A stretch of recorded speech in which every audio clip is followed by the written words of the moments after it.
क्या आपको भी राष्ट्रपति के आर्टिकल बार बार पढ़ने के बाद याद नहीं रहते या याद होते हैं लेकिन एग्ज़ाम में भूल जाते हैं?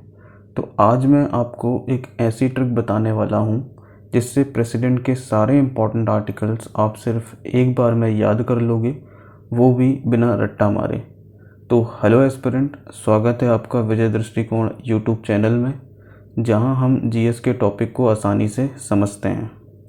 और आज का जो टॉपिक है वो राष्ट्रपति के आर्टिकल से जुड़ा हुआ है। तो चलिए शुरू करते हैं राष्ट्रपति के पहले आर्टिकल से।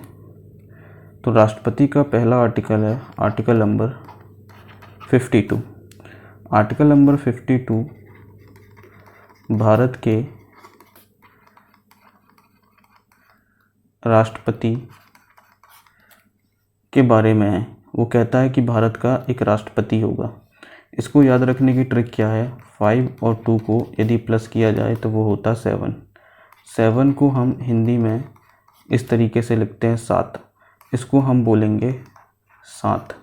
तो 7 को हम बोल रहे हैं 7।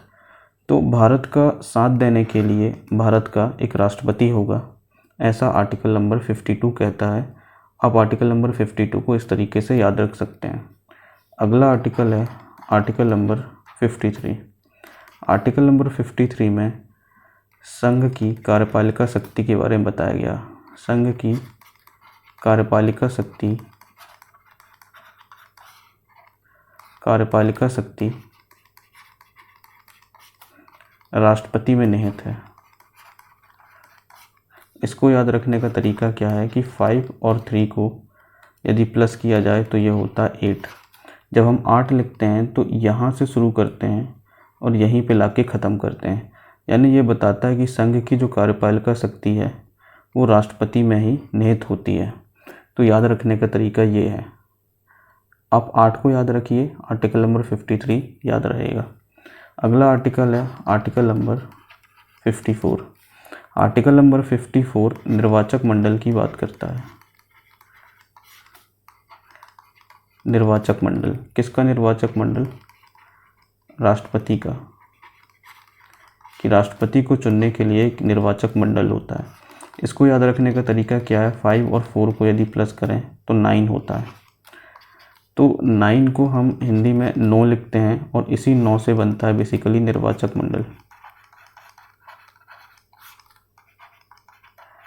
तो आर्टिकल नंबर 54 को आप 9 से याद रख सकते हैं। अगला आर्टिकल है आर्टिकल नंबर 55। आर्टिकल नंबर 55 जो है वो निर्वाचन की रीति के बारे में, कि निर्वाचन की रीति क्या? किसके निर्वाचन की? राष्ट्रपति के। राष्ट्रपति के निर्वाचन की क्या रीतें हैं? ये आर्टिकल नंबर 55 में लिखा है। 5 और 5 को प्लस करेंगे 10 होता है। तो यहाँ पे 10 प्रकार की रीतें, इस तरीके से आप याद रख सकते हैं। किसकी रीतें? राष्ट्रपति के निर्वाचन की रीतें। बढ़ते हैं अगले आर्टिकल की तरफ। Article number 56। आर्टिकल नंबर 56 में पद अवधि के बारे में बताया गया। किसकी पद अवधि? राष्ट्रपति की। राष्ट्रपति की जो पद अवधि होती है वो 5 साल की होती है, ना कि 6 साल की। इसको इस तरीके से आप याद रख सकते हैं।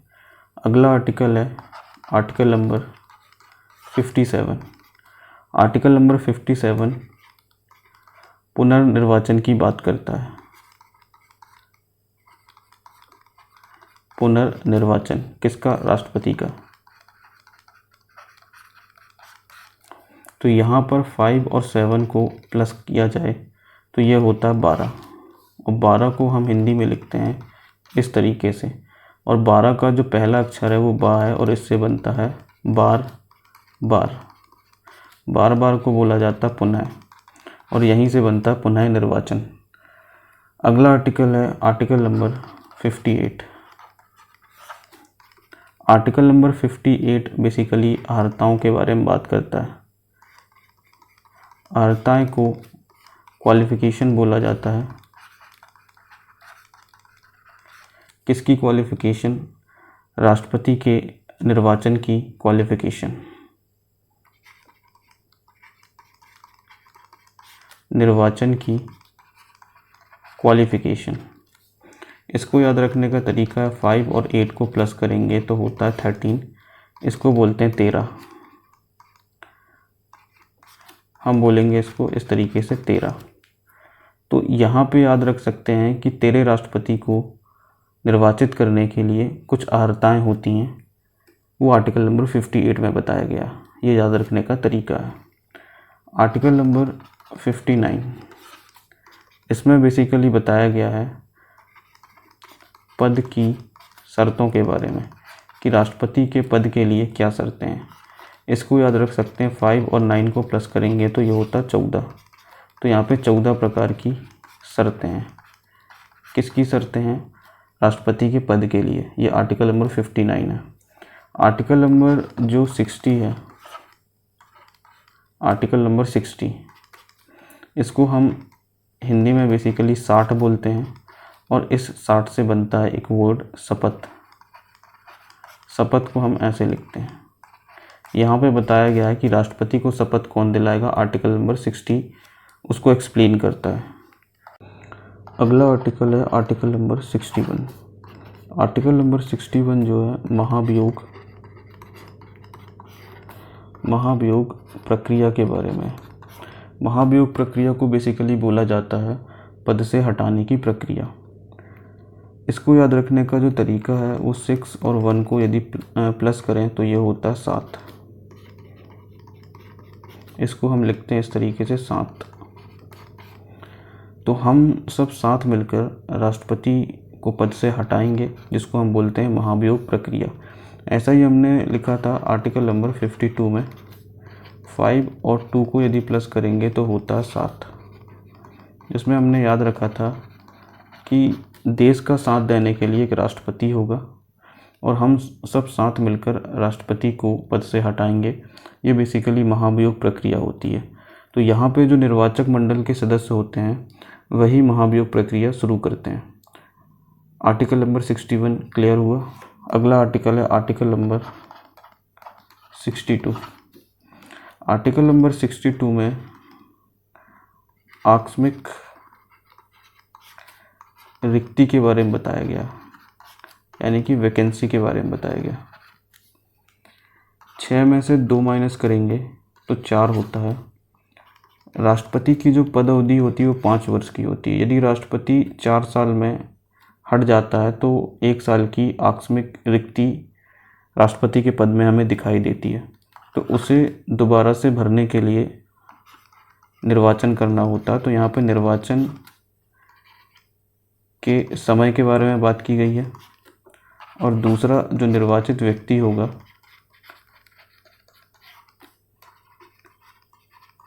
उसकी पदावधि बताई गई है कि उसकी पदावधि क्या होगी, क्योंकि 4 साल तो राष्ट्रपति काम कर चुका है, 1 साल के लिए एक व्यक्ति को निर्वाचित किया जा रहा है, तो उसकी पदावधि क्या होगी, क्या वो 1 साल होगी, 2 साल होगी, वो अनुच्छेद नंबर 62 में बताया गया है।